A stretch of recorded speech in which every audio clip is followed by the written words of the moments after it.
지난 주일에는 예수 믿는 사람들을 무섭도록 박해하던 사울이라는 청년이 다메섹 거리에서 빛 가운데 계신 예수 그리스도를 만나고 그로 인하여 거꾸러지고 눈에 비늘이 벗겨지고 영적 눈을 뜨게 되면서 돌아서서 즉시 예수를 그리스도라 구세주라 증언하는 것까지를 살펴보았습니다. 기독교 신앙에서의 진정한 출발은 바로 여기 있습니다. 주님을 만났느냐? 주님 만나면 그게 출발입니다. 태어날 때 그때부터 사람인 것처럼 그가 주님을 만나서 태어날 때 그때부터 그가 진정한 크리스찬입니다. 물론 주님을 만나는 그 내용은 각각 다릅니다.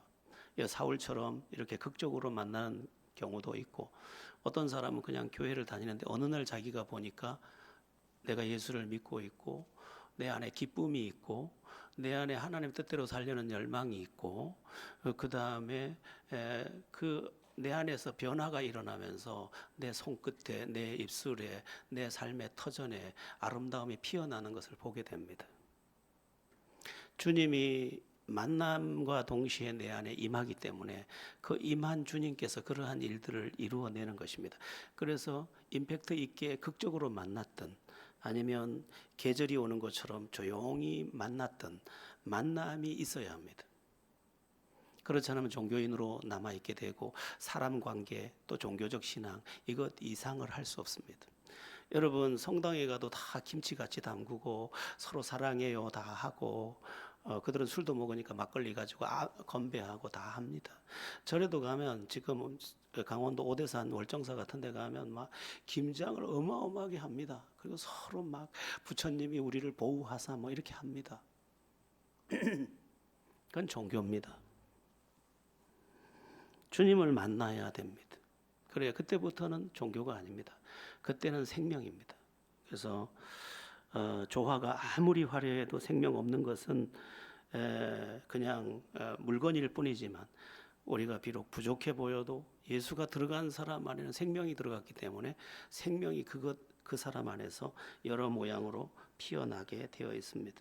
그래서 예수 안에 있는 그 생명은 자기도 모르는 샘솟는 기쁨도 있고 자기도 모르는 평안이 있고 그래서 고요함이 흐르게 되어 있고 뭔가 내 인생에 다른 것이 흐르고 있는 것을 자기가 알고 있습니다. 그래서 제가 여러분에게 늘 좀 축복하고 싶은 내용이 있다면 주님과의 만남이 분명하고 주님과의 만남이 있어서 그 생명이 자기 안에 흐르고 흐르는 생명 안에서 변화를 경험하고 흐르는 생명 안에서 감격하고 찬송하고 밤에 자다가도 깨어서 하나님 이게 왜 은혜입니까?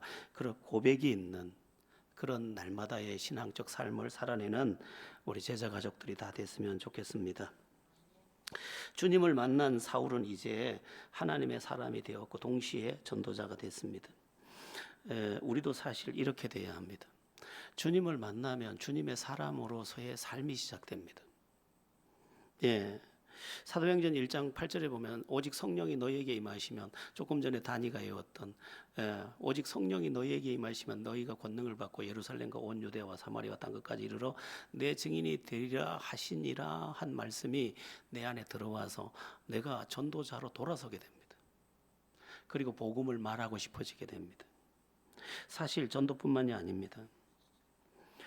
어떤 사람은 전도의 열정을 가지지만 어떤 사람은 다른 욕구가 강력하게 그 은사별로 임하기 시작합니다. 기본적으로는 예배의 욕구가 생깁니다. 예배하고 싶어집니다. 예배. 제 친구 중에 한 분은 지금 나이지리아 선교사로 있는 친구분은 제가 그 집에 가기만 하면 아이고 오셨냐고 하고는 가족들 다 앉혀놓고 예배하자고 예배 좀 해달라고. 그냥 날마다 예배하자고 해요. 예배하자고. 왜냐하면 은혜가 있으니까. 주님을 만나고 나니까 은혜가 임하고 나니까 예배하고 싶은 거예요. 예배하고. 이게 기본 욕구입니다. 그리고 말씀이 들리면 막 그걸 사모해서 어쩔 줄 몰라. 나랑 같이 신학을 하고 나랑 같이 목사가 되고 나랑 같이 다 동력을 하는 사람인데도 그렇게 합니다. 헌신의 욕구도 생겨나고 섬김의 욕구도 일어나고 기도의 의지도 일어나고 변화된 삶에 대한 추구도 내 안에서 일어납니다. 예수 생명이 들어와서 그 일을 내 안에서 일으켜내는 것입니다. 이 모든 것들은 내 안에 임한 예수 생명의 증거이기도 합니다. 예수께서 뭐라고 말씀하셨느냐? 열매로 그 나무를 알지니라. 네한테서 그런 열매가 맺히는 거 보니 네 안에 내가 있네, 이런 말씀이에요. 네 안에 내가 없네, 이렇게 되면 곤란한 것입니다. 여기엔 또 치열한 영적 전쟁도 있습니다. 내가 주님께 주님이 주신 마음에 순종하려는 의지와 또한 내 형편에 맞추려는 의지가 같이 싸우기는 합니다. 그러나 틀림없이 내 안에서 이전에 없던 거대한 힘이 나를 자꾸 움직여 가게 됩니다. 여러분들, 예수 만난 신앙으로 예수가 주장하는, 하나님이 주신 마음의 주장이 있는 그 삶을 살아내는 은혜가 있기를, 그래서 여러분의 입술에서 감사해요, 나는 행복해요, 그렇게 고백할 수 있는 은혜가 있기를 예수의 이름으로 바랍니다. 오늘 본문은 예수님을 구세주로 만난 즉시 전도자가 된 이 사울의 그 다음 이야기입니다. 전도자가 된 사울에게 어떤 일이 벌어집니까? 오늘 본문 23절을 보면 전도자가 된 이 사울을 죽이겠다는 유대인들의 공모가 벌어집니다. 23절을 우리 같이 한번 오늘 본문 23절을 합독해 보겠습니다. 여러 날이 지남에 유대인들이 사울 죽이기를 공모하더니, 복음을 전하는 사울을 이제 죽이려는 사람들이 생겨났습니다. 그냥 한 개인이 죽이려고 하는 게 아니라 여러 사람이 공모를 해서 우리 반드시 저 사울을 죽이자, 이렇게 된 것입니다. 얼마 전까지 자기들의 동료였던 사울이 예수님을 만나고 예수님을 만나자 완전히 새 사람이 돼서 전도자가 되고 나니까 그 사람의 이 앞뒤 이야기를 다 듣지 아니하고 무조건 지금 죽이려고 하고 있는 그러한 장면입니다. 여러분, 잊지 마세요. 사람은 생각보다 악합니다. 오죽하면 하나님의 심판을 받아야 할 존재이겠습니까? 인간은 굉장히 무서운 존재입니다. 우리가 예전에 시골에서 살 때 밖에 나가면 거리가 깜깜한데 그때 제일 무서운 건 짐승이 아니라 사람이라고 했습니다. 사람이 그렇게 무서울 수가 없습니다. 왜냐하면 서로는 알기 때문이요. 사람이 얼마나, 그 안에 얼마나 무서운 것이 있는지를. 지금 같은 동료였습니다. 그러니까 사울, 너 어떻게 된 거야? 왜 갑자기 너가 전도자가 된 거야? 자초지종을 좀 말해봐. 우리도 좀 들어보게. 그러면 사울이 나도 자네들과 더불어서 예수 믿는 사람을 잡아 죽이려고 다메섹 그 길로 가지 않았나. 그런데 갑자기 강력한 빛이 나를 둘러싸고 그 빛이 강력하게 임해서 앞을 볼 수 없었고, 그래서 나는 넘어졌고, 꼬꾸러져 넘어졌을 때 하늘로부터 음성이 들렸는데, 당신은 누구십니까? 물었더니 나는 네가 박해하는 예수라 그래서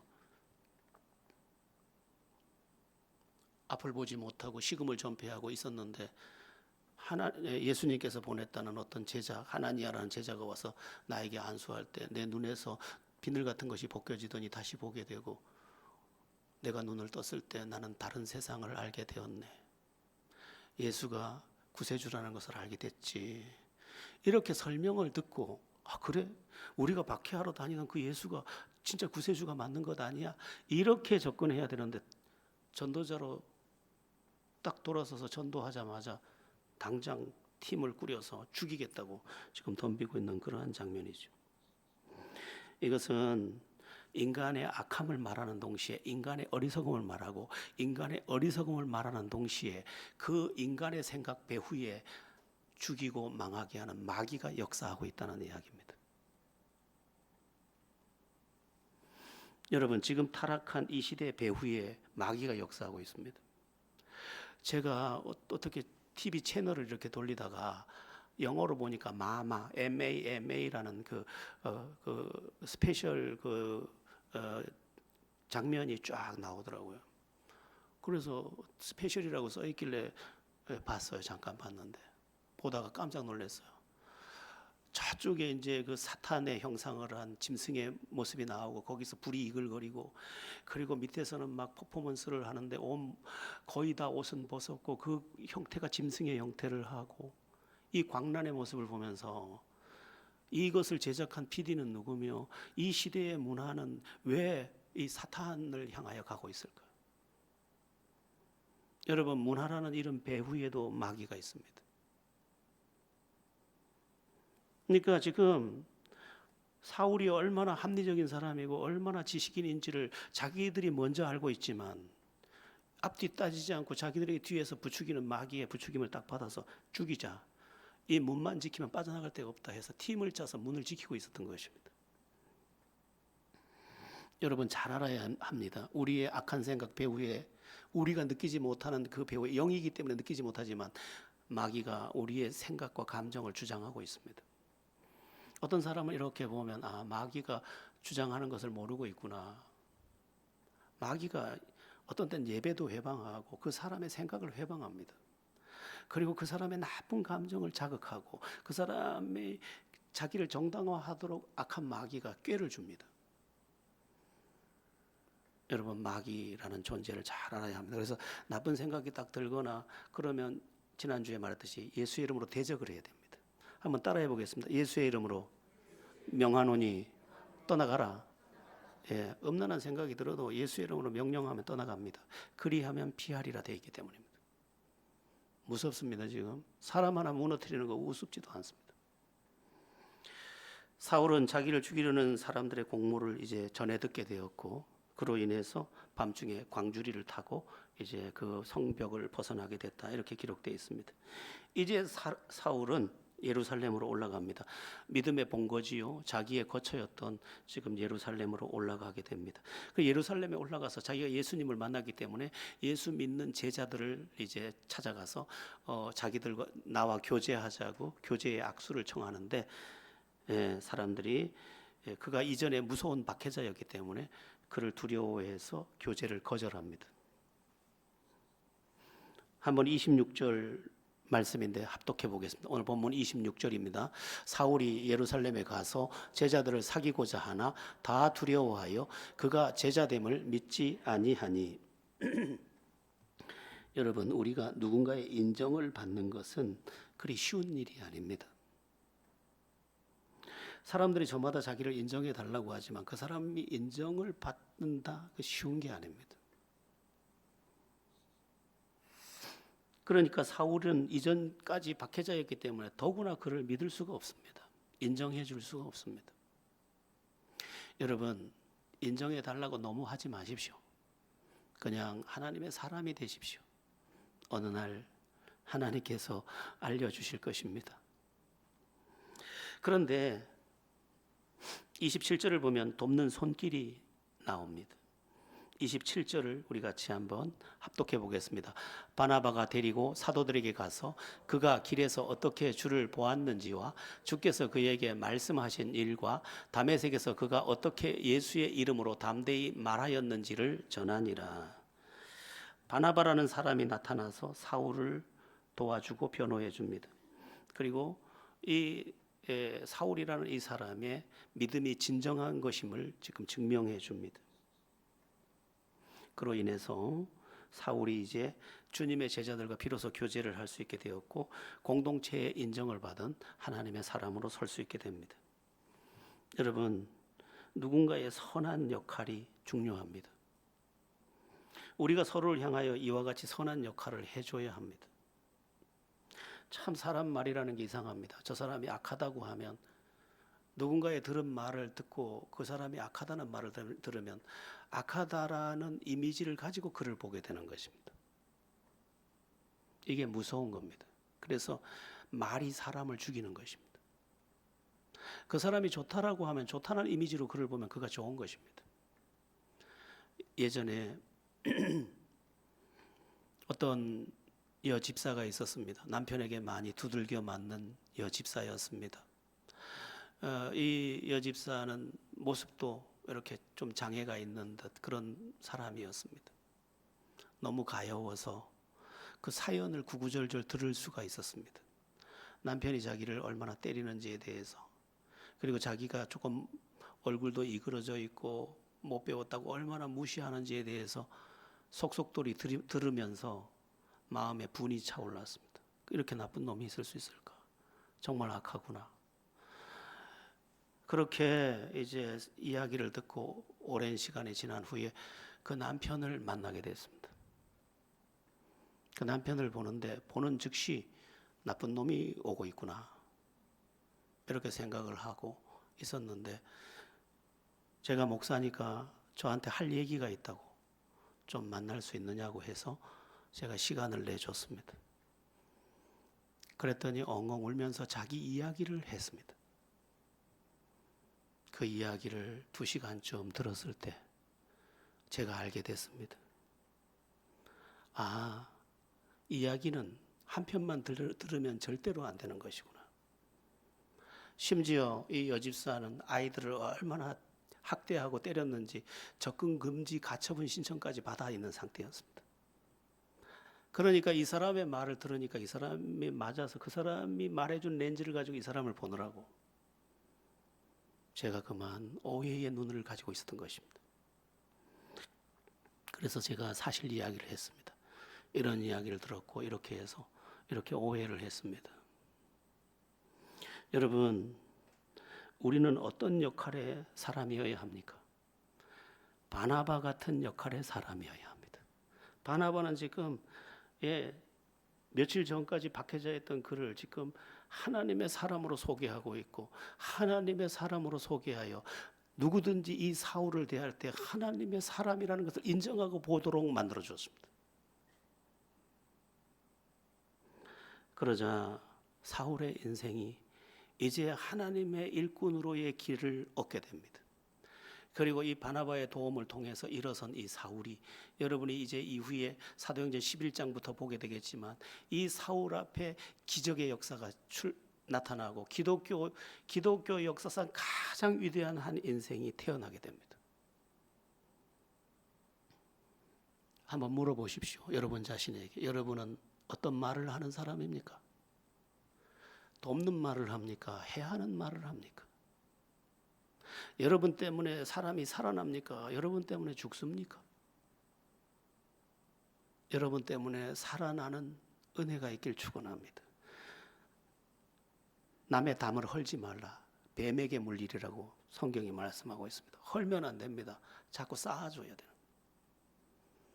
바나바 같이 좋은 역할. 나중에도 이 바나바가 또 좋은 역할을 2번, 3번을 또 합니다. 사울의 인생에서.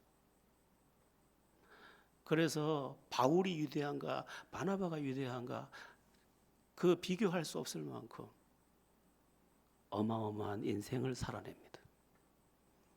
여러분 때문에 누군가가 나쁘다는 오해를 받거나 여러분 때문에 누군가가 넘어지게 하지 마시고 여러분 때문에 누군가가 일어서고 여러분 때문에 누군가가 주의 길을 갈 수 있게 하는 바나바 같은 사람들 다 되기를 예수의 이름으로 축원합니다. 그리고 여러분 과거를 묻지 마십시오. 사울은 이전에 박해져 있던 사울을 지금 예수 만난 지금의 사람으로 바나바는 사울을 예수 만난 지금의 사람으로만 딱 대하고 있습니다. 과거를 묻지 않습니다. 네 그때 스데반 죽을 때 네 그 옆에서 옷 지키고 있었지? 너 그때 예루살렘에서 그 집을 네가 풍지박산 냈지? 안 묻습니다. 마귀는 과거를 자꾸 묻습니다. 과거를 가지고 그를 결박하려고 합니다. 우리 각 개인에게도 과거를 들추겨서 내가 행복의 길로 못 나가게 만듭니다. 나 자신에게 위축당하게 만들고 과거를 가지고 나를 자꾸 묶으려고 합니다. 네, 주님은 예수 결박 푸셨도다. 주님께서 우리 결박을 다 풀어버리고 과거를 묻지 않으시고 보라 이전 것은 지나갔으니 새 것이 되었도다라고 말씀합니다. 여러분 우리가 다 지난 날을 보면 다 천덕꾸러기요 문제가 많지 않습니까? 주님은 그거를 묻지 않습니다. 네가 나를 만난 그날 너는 보라 새 것이 되었도다.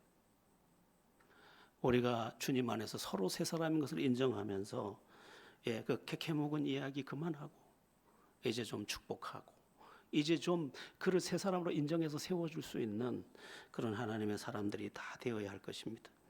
우리 박진호 장로님이 새해에 우리가 하나 되고 하나 되는 거 간단합니다. 서로를 축복하면 되고 서로를 위해 좋은 말을 하면 되는 것입니다. 자, 이제 예루살렘 교회의 인정을 받게 된 사울은 또 무엇을 하느냐? 또다시 나가서 복음을 전합니다. 또다시 나가서. 그러니까 예수님이 구세주인 것을 지금 자기는 길에서 뚜렷하게 만났기 때문에 이 뚜렷한 구세주에 대해서 뚜렷하게 다시 말하는 것입니다. 자기가 영적으로 살아나고 나니까, 이제 하늘 생명을 가지고 나니까 이 하늘 생명을 저에게도 주어서 그도 생명을 얻게 하기 위해서 지금 그를 살리려고 지금 자기를 던지고 있는 것입니다.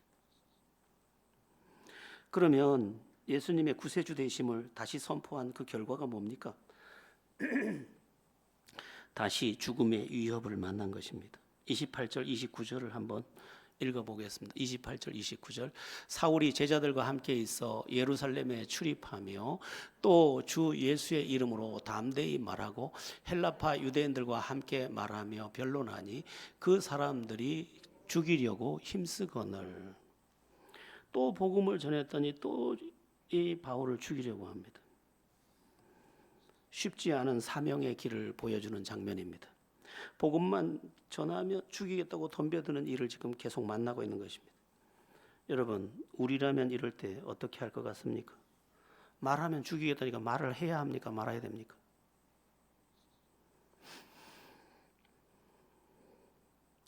사울은 멈추지 않습니다. 그리고 더욱 복음을 전합니다. 그 결과가 무엇입니까? 사울이 죽었습니까? 안 죽었습니다. 오히려 그에게서 다른 사람에게서 나타나지 않는 능력이 나타나기 시작합니다. 우리가 사도행전을 이후에 공부해 보면 압니다. 나중에는 얼마나 이 사울이라는 사람에게서 능력이 나오는지, 그의 손수건을 갖다가 병자에게 얹어도 나음을 입는 기적이 일어납니다.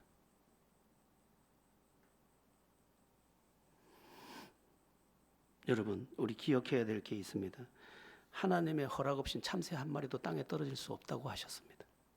그러니까 내가 죽고 싶다고 죽는 것도 아니고 살고 싶다고 사라지는 것도 아닙니다. 주님이 허락한 시간을 살 것입니다. 그렇다면 우리는 어떻게 해야 되느냐? 주께서 주신 사명의 길을 가는 것입니다. 그런데 오늘 우리의 문제는 뭐냐? 분리하면 타협하고 분리하면 물러서는 문제입니다. 조금만 분리하면 다 물러서 버리는 거예요. 이 사울은 물러서지 않고 나중에 바울이 돼 버립니다. 자기가 손해가 돼도 물러서지 않습니다. 죽음이 와도 물러서지 않습니다. 칼이 들어오는데도 그 길을 갑니다. 그랬더니 하나님이 그 믿음과 그 순종의 길에서 날마다 기적이 됩니다. 여기가 굉장히 중요한 영적 지점입니다. 이 지점에서 많은 사람들이 실패합니다. 은혜도 받았어요. 예수도 만났어요. 이제 은혜가 뭔지, 진리의 말씀이 뭔지 알게 됐어요. 그런데 이 페이지를 못 넘어가는 것입니다. 뭐냐? 타협이란 타협. 아니 내가 뭐 교회 안 다니는 거 아니잖아. 내가 뭐 하나님께 뭐 11주 안 드린 거 아니잖아. 나 주일 성수 안 한 거 아니잖아. 뭐 그것까지 어떻게 내가 다 하겠어. 주님은 나를 주장해 주신 그 마음을 우리에게 쏟아 부어서 나를 통해 일하고 싶어 하는데 우리는 그냥 딱 타협을 해버리는 거죠. 그래서 주께서 우리에게 주신 말씀과 주께서 우리에게 주신 감동이 다 소멸돼 버리는 것입니다. 그리고 그 말씀이 소멸되고 그 사명이 소멸되면서 성령의 능력도 소멸돼 버리는 거죠.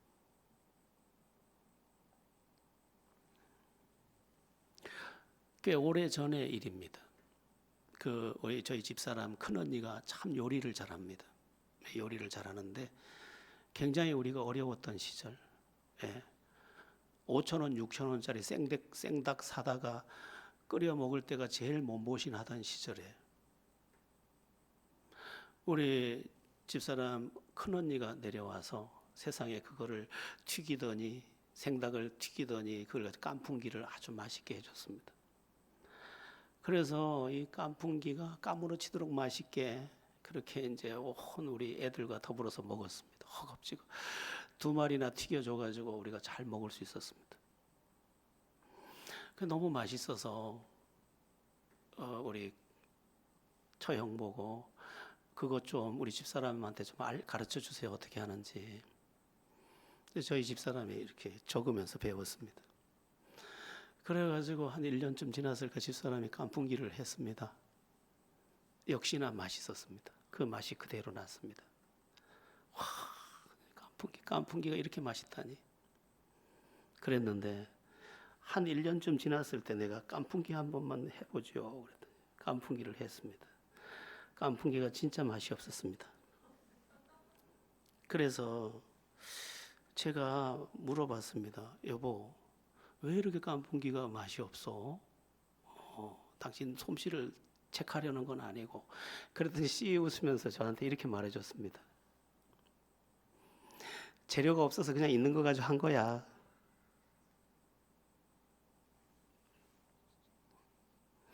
저는 지금 깐풍기 얘기하려는 게 아닙니다. 음식도 그대로 레시피 그대로 해야 맛이 납니다. 신앙생활도 주신 말씀 그대로 해야 신앙생활의 맛이 나옵니다. 여러분, 신앙생활의 맛이 얼마나 좋은지 모릅니다. 여러분, 응답받는 기쁨, 말씀 받는 기쁨, 그 나중에는 뭐 찬양하는 기쁨, 모든 게 다 기쁩니다. 그 맛이 말도 못합니다. 그런데 왜 우리 오늘날의 신앙생활에 이런 맛이 안 나느냐? 레시피 다 내 던졌거든. 말씀에 레시피 다 내 던졌거든. 그냥 적당히 적당히 해버렸거든. 또한 믿음이 없으니까 그냥 할 수 있는 것만 적당히 아주 모양만 냈거든. 그래서 그 맛이 안 나오는 것입니다. 신앙생활은 굉장히 맛있습니다. 이거 행복이라는 맛이라고 해야 될까, 영광의 맛이라고 해야 될까, 하늘을 맛보는 것이니까 어마어마합니다. 그런데 왜 오늘날 많은 사람들이 이 좋은 맛을 보지 못하느냐? 내가 복음을 믿기 때문이죠. 마태, 마가, 누가 복음을 안 믿고 내가 복음으로 적당히 얼버무려서 모양만 내는 것입니다. 그래서 그 안에 사건도, 그 안에 하나님의 임재도 없는 황량한 길을 걸어가고 있는 것입니다. 사울은 안 그랬습니다. 사울은 복음 전하면 죽인다는데도 다음날 또 복음을 전합니다. 다메섹에서 광주리 타고 내려와가지고 겨우 예루살렘 올라가서 다시 복음을 전하는데 또 죽이려고 하는데, 이 사울의 행적이 이제 이후에 계속 나오는데 한 번도 타협을 안 합니다. 그랬더니 유두고 같은 사람은 이 사울이 전하는 설교 말씀 듣다가 너무 지루하게 전하니까 그만 2층 누각에다 떨어져 죽었는데 그 위에 가서 몸을 얹어서 죽은 자를 살려내기도 합니다. 사울에게 능력이 놀랍게 나타난 이유 중에 이유를 찾아라. 그건 뭐냐? 주신 사명 그대로, 주신 말씀 그대로, 타협함이 없이 그대로 순종했다는. 우리 신앙생활에서 가장 어려운 한 부분을 찾아와라. 그러면 그대로 순종입니다. 그대로 순종. 물론 예수를 만난 사람들에게 이야기입니다만 그대로 순종, 이게 어렵습니다. 왜냐하면 내 계산이 다 있기 때문입니다. 사울에게도 계산이 없었을까요? 사울이 똑똑한 사람입니다. 가말리엘 문화의 수제자입니다. 그는 히브리 철학의 완전 대가입니다. 몰랐을까요? 알고도 남죠. 내 목숨이 하나라는 것, 이게 실제로 내가 죽음이 된다는 것 정확히 알고 있죠. 그러나 주님 주신 것에 타협함이 없이 순종을 했습니다. 그랬더니 그 길에 하나님의 역사가, 한번 따라해 보겠습니다. 영어로 스텝 바이 스텝, 걸음마다 따라서 하나님이 역사하더라는 거예요. 저는 이 말씀을 준비하면서도 제가 그런 생각을 했습니다. 내가 24년에 가장 치열하게 싸워야 되는 영적 지점이 여기구나. 나는 주님의 말씀이 주장하면 목숨을 걸어야겠구나. 성령이 감동하시면 목숨을 걸어야겠구나. 그게 나에게 치명적인 손해로 보일지라도 제자들 교회가 승리하는 2024년을 사는 비결이 뭐냐? 모든 성도들이 자기 생각이 아니라 하나님의 말씀에 생을 거는 것이다.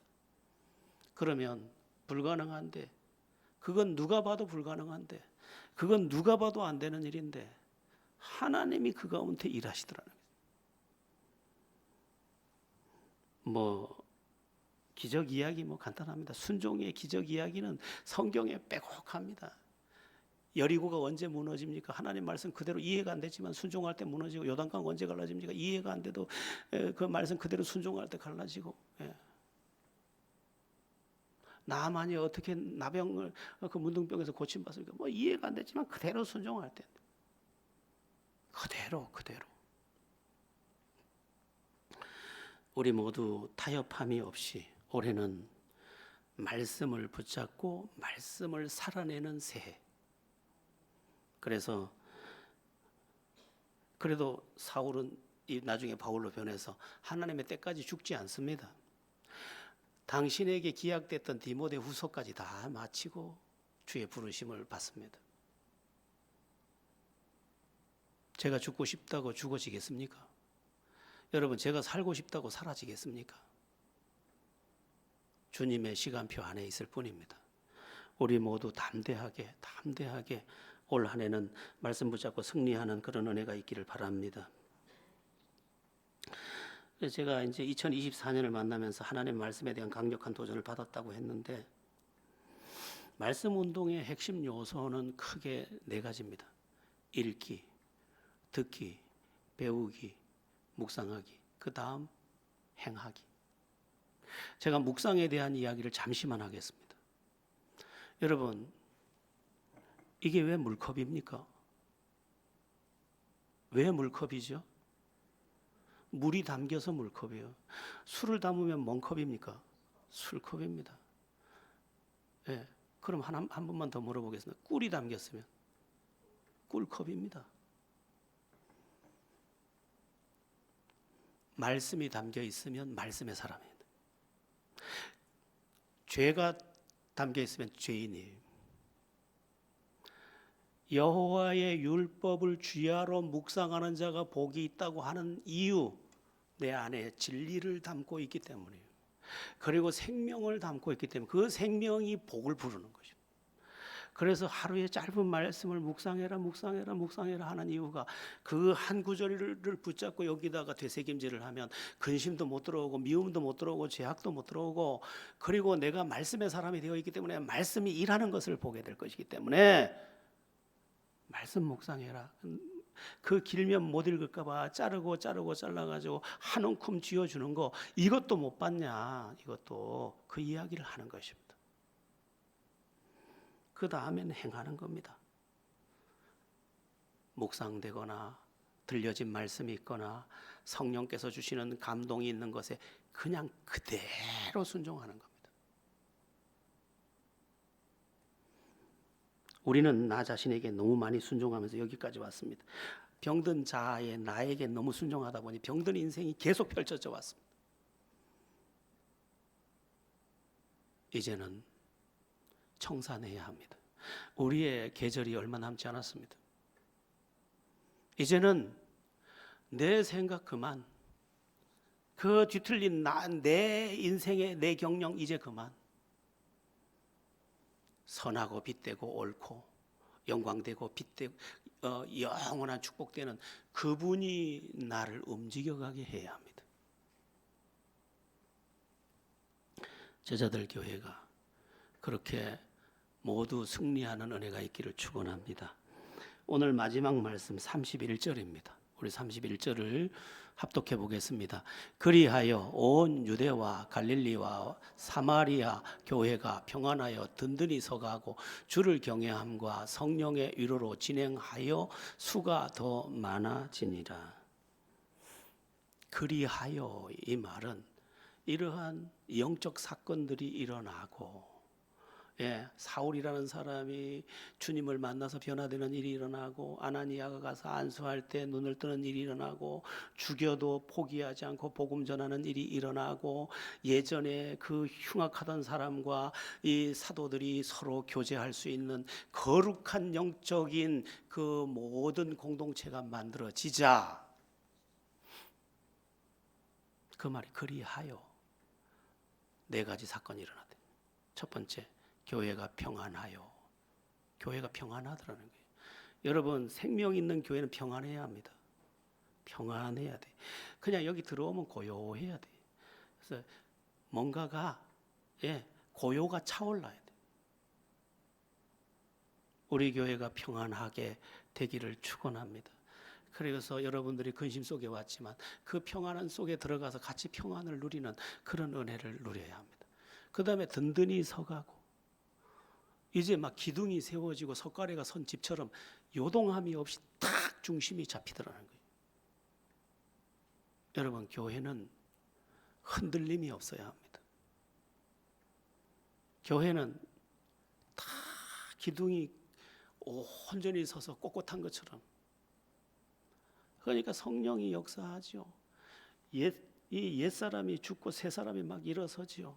영적인 교제가 일어나죠. 하니까 다 기둥이 그 안에 서서 아무리 흔들어도 흔들 수 없는 그 모습을 딱 공동체가 가지더라는 거예요.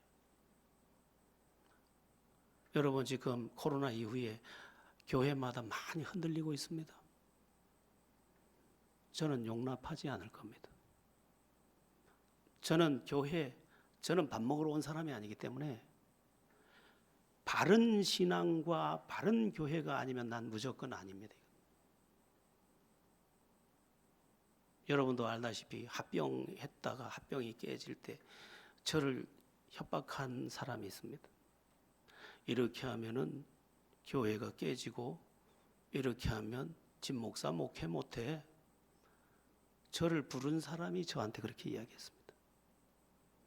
이렇게 하면은 교회 망해.